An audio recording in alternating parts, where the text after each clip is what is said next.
Claire n'a pas envie de parler aujourd'hui, je ne sais pas ce qu'elle a. Elle a l'air figée. C'est très étrange.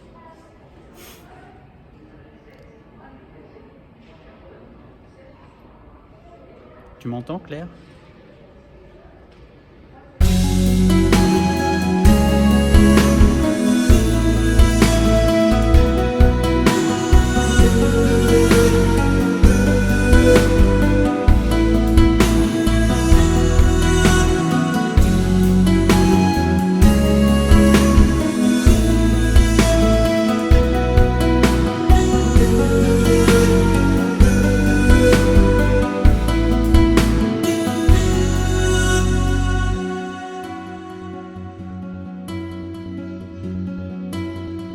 Alors, deux petites précisions d'usage qui ont leur importance avant de rentrer dans le vif du sujet de la vidéo d'aujourd'hui.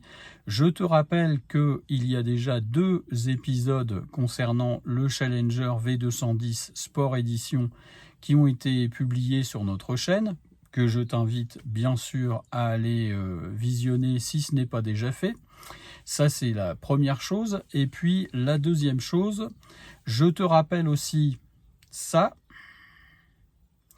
Nous avons un compte Instagram sur lequel tu peux retrouver un certain nombre de nos escapades, de nos bivouacs, de belles photos si tu t'intéresses à la nature notamment, et un certain nombre d'informations sur le camping-car et sur notre chaîne. Voilà, je m'arrête là pour les petites précisions d'usage. Bon visionnage.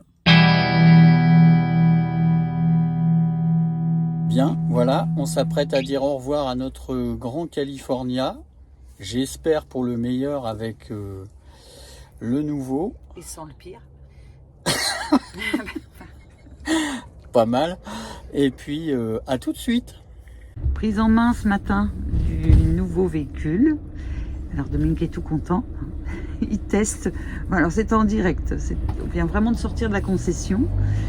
Donc voilà, tes impressions, monsieur Dominique? Alors, impression à chaud, vraiment très étonnant. Je suis très surpris par le Fiat Ducato 140 chevaux boîte auto. Par rapport au Crafter 177 chevaux que je viens de quitter, j'avoue qu'au niveau de la souplesse et de la puissance du moteur, je vois pas bien la différence. Si ce n'est quand même quelque chose qui est vraiment très étrange, c'est que j'ai l'impression que c'est beaucoup plus léger. Dans le Crafter, on avait quand même une assise et une lourdeur quand même assez imposante. Et là, franchement, c'est tout léger. C'est très étonnant. Il y a une direction qui est très assistée. Et je pense que c'est une direction assistée électrique. Et du coup, c'est très agréable à prendre en main. Je suis vraiment carrément étonné. Alors après, on va peut-être déchanter dans les routes de montagne. Il faudra voir. Là, on est sur du plat. C'est tout à fait conventionnel. Et il n'y a rien de difficile au niveau du parcours.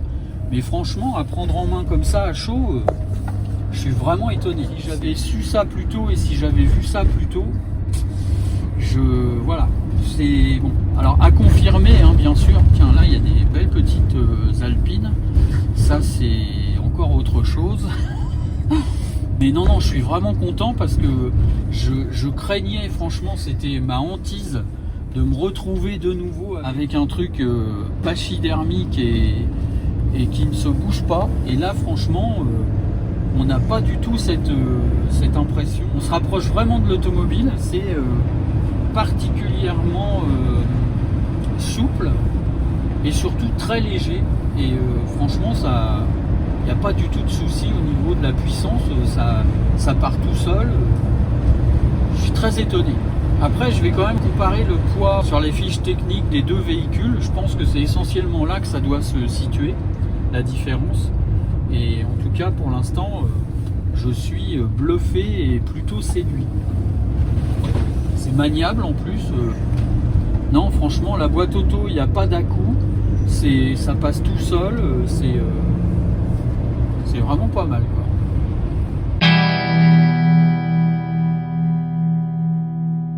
Alors Alors sur le plan de la conduite, de l'agrément de conduite plus exactement, de ce Fiat Ducato en boîte automatique version 2024, eh bien j'ai été fortement surpris et très impressionné par la qualité de l'ensemble.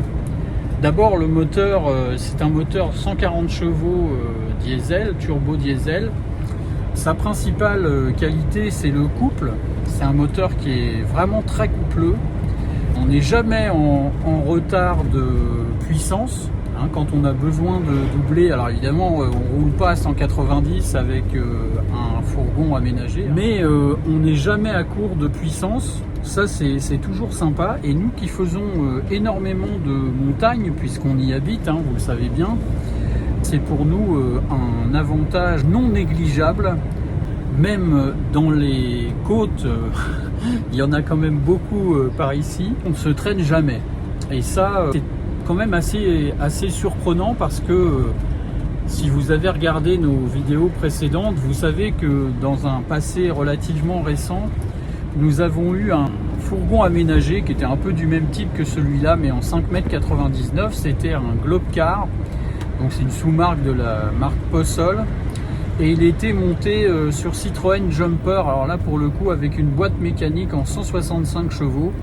Et c'était l'enfer quoi, c'est-à-dire que les 165 chevaux, je les ai jamais trouvés, je sais pas, ils étaient peut-être cachés bien loin dans le compartiment moteur. Et c'est ça qui m'avait arrêté, en tout cas beaucoup freiné dans l'idée de racheter un véhicule de la famille du Fiat Ducato, parce qu'on sait très bien que le Jumper, le Boxer, etc. c'est un peu la même chose et c'est juste blason qui change.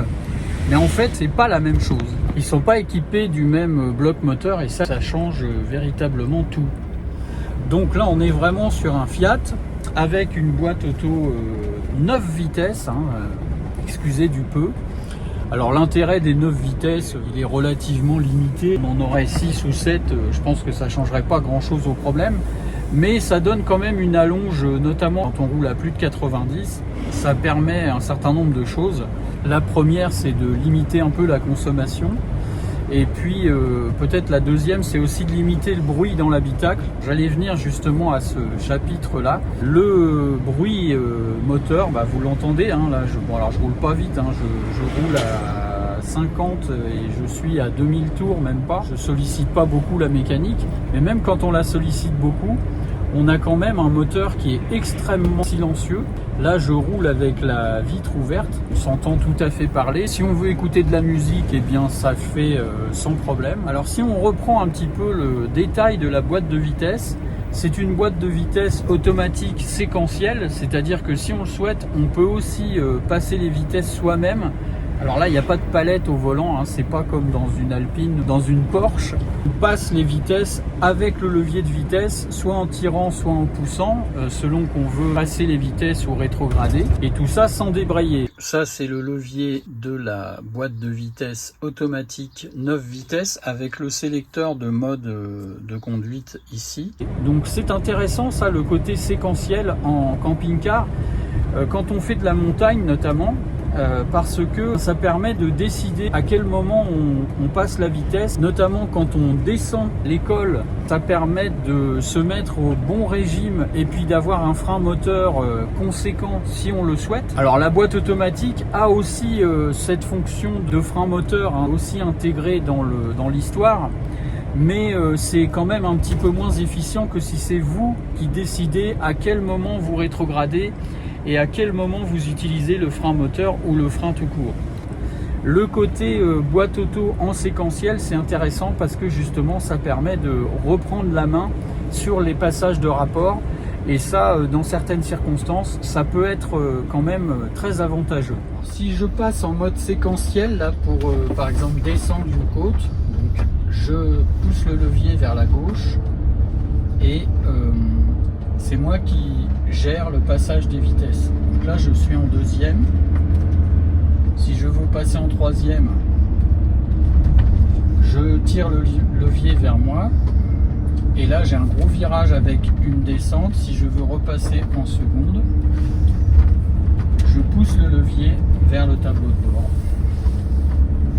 C'est aussi simple que ça.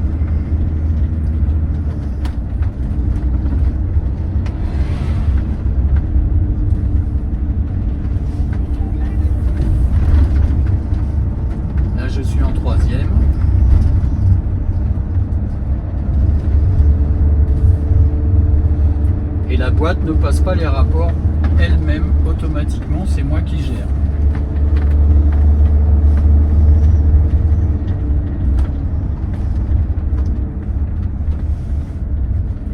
Là je repasse en deuxième.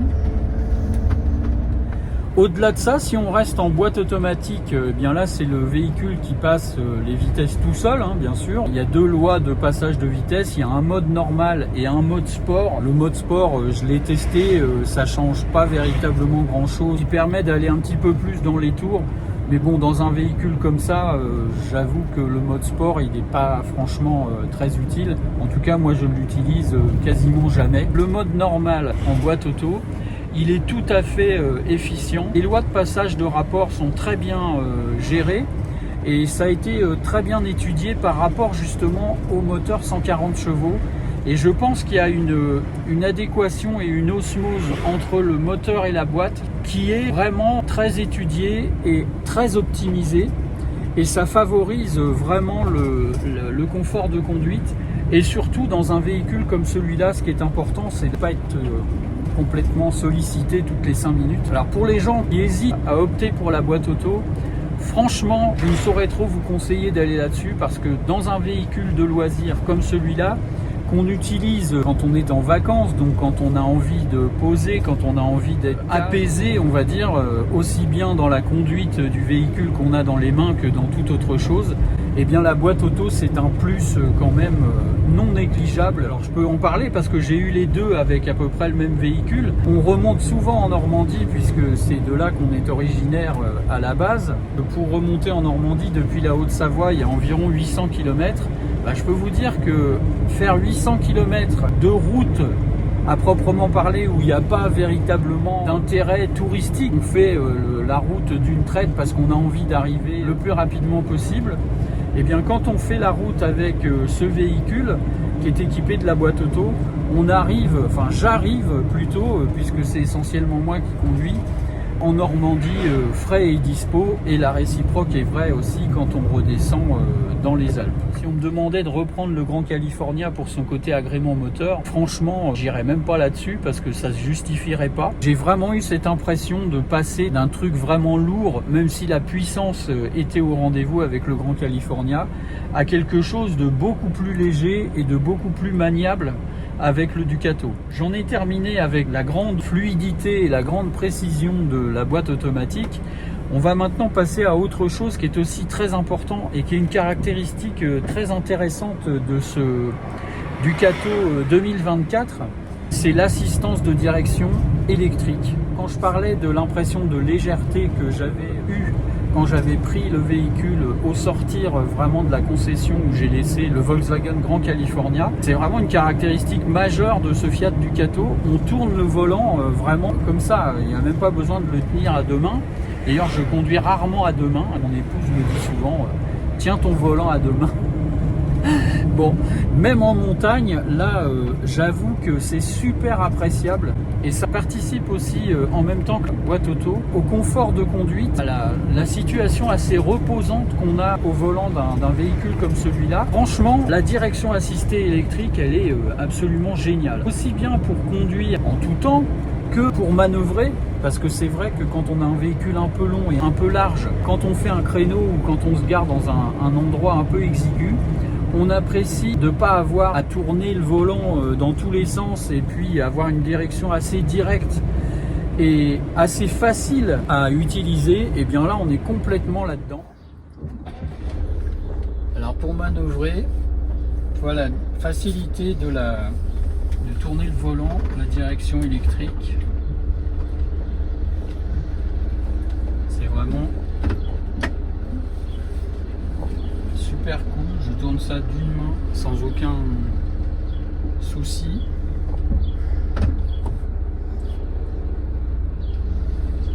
Pour se garer, bon là il n'y a pas de grande difficulté pour le parking, hein, on est d'accord, mais c'est juste pour montrer la facilité de tourner le volant d'une main sans problème. Voilà, tout ceci pour dire que au niveau agrément de conduite, vous connaissez mon côté bagnolard hein, qui fait que je conduis assez souvent des véhicules assez sympas parce que c'est une passion que j'ai. L'automobile, c'est quelque chose qui me tient depuis que j'ai 4 ans et demi, je crois, et ça ne m'a jamais quitté. Et bien là, je vais pas dire qu'évidemment on se retrouve au volant d'une Formule 1 avec ce Fiat Ducato, mais on n'est pas vraiment dépaysé par rapport à la conduite d'une voiture. Et là aussi, j'ai envie d'insister pour les gens qui hésitent à passer au fourgon aménagé, même par rapport à un van aménagé du type Volkswagen California ou Westphalia ou des choses comme ça. Faut vraiment pas hésiter. En tout cas, sur les dernières moutures, celle-ci est de 2024, je le répète, n'ayez aucune crainte par rapport à la conduite de ce genre de véhicule. Ça se conduit vraiment comme une voiture. On le prend en main en quelques minutes, j'ai envie de dire, on fait 50 km avec et on a compris. Alors après, il faut être un petit peu plus vigilant quand on manœuvre, évidemment, parce que c'est plus long et c'est plus large. Il ne faut pas oublier non plus la hauteur qui est quand même un petit peu plus conséquente que dans une voiture. Et autre chose qui est par contre un gros avantage par rapport à l'automobile, c'est la position surélevée qui fait qu'on voit très loin devant soi. Alors d'abord, on voit bien le décor qu'on a autour de soi. Quand on fait du tourisme, ça peut être intéressant. Sur le plan sécurité, c'est sympa aussi parce que on domine vraiment la route et pour le coup, on anticipe beaucoup mieux les obstacles et les problèmes éventuels, le cas échéant. Alors je vais répondre d'emblée à une question qui m'a déjà été posée, alors là pour le coup sur la route. C'est un véhicule qui fait 6,36 m de long, donc c'est pas tout à fait le standard habituel des fourgons aménagés qui sont plutôt dans la grande majorité à 5,99 m, donc qui ne dépassent pas les 6 mètres. Alors est-ce que c'est une caractéristique vraiment ennuyeuse, ce genre de choses? Est-ce que ça pose problème? Alors moi je serais tenté de dire que je ne vois pas vraiment la différence. De toute façon, ça fait en gros que 40 cm en longueur de plus qu'un fourgon classique. Donc c'est pas ça qui peut vous poser problème. Par contre, si ça ne pose pas problème au niveau de la manipulation du véhicule et de sa circulation en général et de son encombrement en général, ça ajoute quand même un petit plus considérable au niveau du confort intérieur, puisque c'est grâce à ces 36 cm de longueur ajoutée qu'on peut avoir le lit en longueur et que donc on peut profiter d'un confort de nuit tout à fait appréciable par rapport à un fourgon dans lequel les lits sont en position transversale, comme c'était le cas dans le Grand California qu'on avait précédemment, où là, même quand on n'est pas très grand, on arrive vite à toucher les pieds au mur. On voit vite les limites de cette configuration-là par rapport à un lit giga comme celui qu'on a là, et donc qui nécessite les 36 cm de plus en longueur. Voilà, je crois que j'en ai un peu terminé avec la conduite de ce Fiat Ducato Challenger V210 Sport Edition. En tout cas, là pour le moment, je ne changerai ce véhicule pour rien au monde parce que ça correspond véritablement exactement à ce que j'ai envie d'avoir et de conduire quand je me balade sur les petites routes, que ce soit en montagne ou ailleurs. Alors un petit truc par contre très décevant, alors ça tient pas au véhicule en lui-même ni à sa motorisation, c'est le Sky Dome là qu'il y a juste au-dessus, enfin un peu en arrière de la cabine de pilotage, qui est particulièrement bruyant. C'est un toit équis, les bruits d'air qui sont absolument insupportables et assourdissants quand on dépasse les 90 km/h. Si on fait de l'autoroute avec ce véhicule là par exemple, c'est juste un enfer quoi. Là par contre, contrairement à ce que je disais tout à l'heure, on ne s'entend plus parler. Si on veut écouter de la musique, alors là c'est même pas en rêve. Pour l'instant je n'ai encore rien modifié sur le toit parce que j'en ai pas vraiment eu le temps, mais c'est sûr que ça va se faire parce que c'est juste insupportable et ça vient un petit peu démolir tout ce que j'ai dit avant. Bon alors c'est vrai qu'on roule pas beaucoup au-dessus de 90 km/h avec ce genre de véhicule, mais ça arrive quand même sur des doubles voies à 110 ou des choses comme ça. On essaiera de faire un petit film là-dessus pour que vous entendiez le gros délire. Alors là je suis à 110 km/h, donc sur une voie rapide, et tu entends le boucan du toit dométique.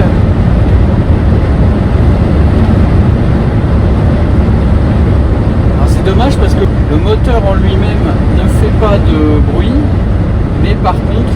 descends, je suis à 95 km/h. Et même à 95, disons au-dessus de 90 km/h, c'est un peu assourdissant. Là, on s'entend à peine parler. Donc au niveau agrément de conduite et conduite tout court, c'est un peu le seul défaut que je trouve, mais il est quand même important. Alors pour être très honnête, j'ai regardé un peu sur les différents forums concernant pas forcément ce modèle-là, parce que le Touareg est monté sur beaucoup de camping-cars de type Ducato, quelles que soient les marques, hein, que ce soit du Challenger ou autre chose, et apparemment tout le monde a les mêmes soucis. Il existe des petits déflecteurs de toit qu'on colle sur le devant du toit ouvrant, là justement, sur la carrosserie, pour atténuer un petit peu tout ça, mais est-ce que c'est vraiment valable? Je ne le sais pas, puisque je ne l'ai pas fait pour le moment, mais je pense que je vais le faire.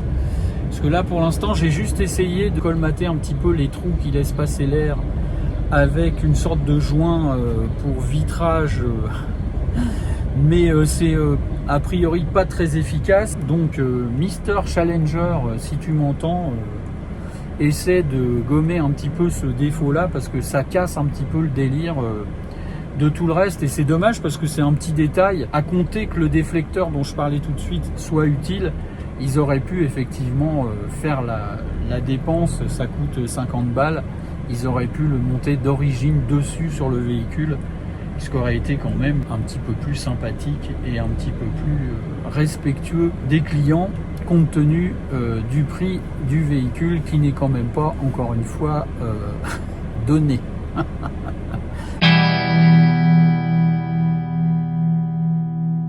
Pour ce qui concerne le poste de conduite, eh bien on a du Fiat pur jus, hein. Je passe assez rapidement parce que c'est quand même un tableau de bord qui n'a pas beaucoup évolué depuis les premières moutures d'il y a un certain nombre d'années. No comment.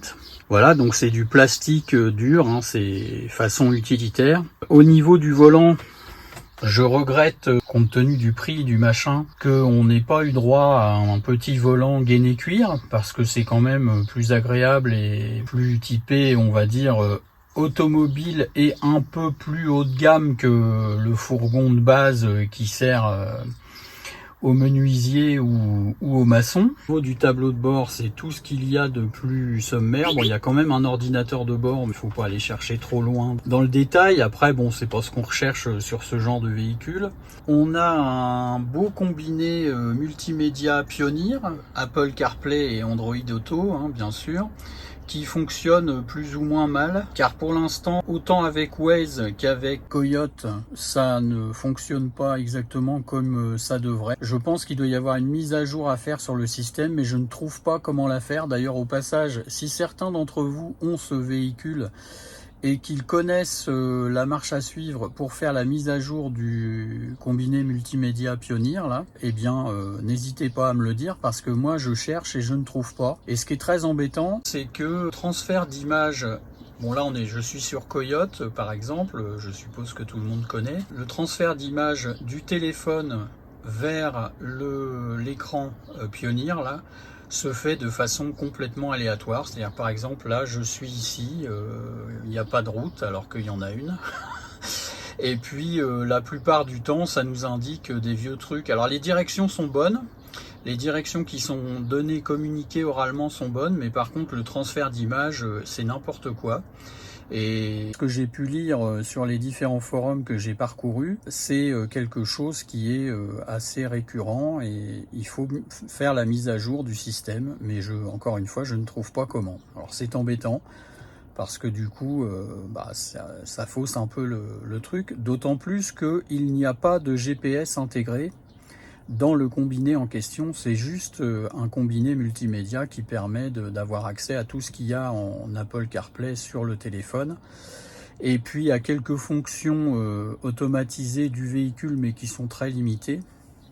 Alors j'avoue que j'ai pas non plus cherché à approfondir le truc, parce que de toute façon, écouter de la musique là-dedans, moi c'est pas trop ma tasse de thé. Étant donné que je suis musicien, j'ai besoin d'une écoute, on va dire, qualitative et c'est pas dans un fourgon aménagé qu'on va trouver ça, donc ça m'intéresse pas forcément.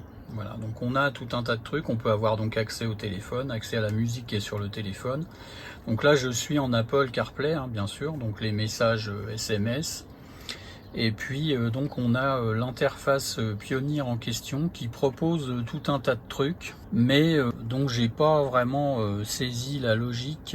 Il y a aussi la caméra de recul qui est connectée là-dessus. Alors ça par contre c'est plutôt sympa. Voilà, je te montre ça tout de suite. C'est plutôt pas mal, il y a un grand angle, il y a une belle luminosité. Et ça fait partie de la dotation de base du Challenger V210 édition sport. Donc c'est connecté directement sur la console multimédia Pioneer là. Les portières, alors qui sont toutes aussi habillées de plastique dur bas de gamme, mais on a par contre de grands espaces de rangement avec un bout de pain d'ailleurs dedans là. C'est assez sympa. On a une climatisation manuelle qui n'est pas bisone, hein, on ne peut pas régler chacun sa température d'agrément de son côté. Il fallait mettre une clim, alors on en a mis une, mais on n'a pas le combiné luxueux avec la bisone, etc. Et puis surtout la climatisation automatique, ça c'est même pas en rêve là-dedans. On a des rétros électriques à réglage ici qu'on peut bouger de l'intérieur, mais ce n'est que la glace qui bouge, hein. Le rétro en lui-même ne se replie pas. Ça c'est un peu encore une fois au chapitre du luxe et on n'est pas du tout dans le luxe dans ce qui concerne le Ducato. Ça il faut oublier. Donc on replie les rétros à la main si besoin. On a quand même, malgré tout ce que je viens de dire, la chance ou le bonheur d'avoir un régulateur de vitesse et limiteur de vitesse en série sur ce véhicule, ce qui est quand même la moindre des choses, puisque maintenant le régulateur de vitesse, je crois qu'on le trouve à peu près même sur une 4L, hein, si elle existait encore. Alors, dernière petite chose avec mon ami Venise, le chat, qui n'a pas manqué de vous interpeller puisque vous m'avez adressé plusieurs questions sur ce thème. Dans ce véhicule, il n'y a plus de jauge mécanique pour l'huile. C'est-à-dire que quand on ouvre le compartiment moteur et qu'on veut regarder le niveau d'huile, habituellement on sort la jauge à la main et puis on a le visuel tout à fait clair de ce qui reste dans le moteur.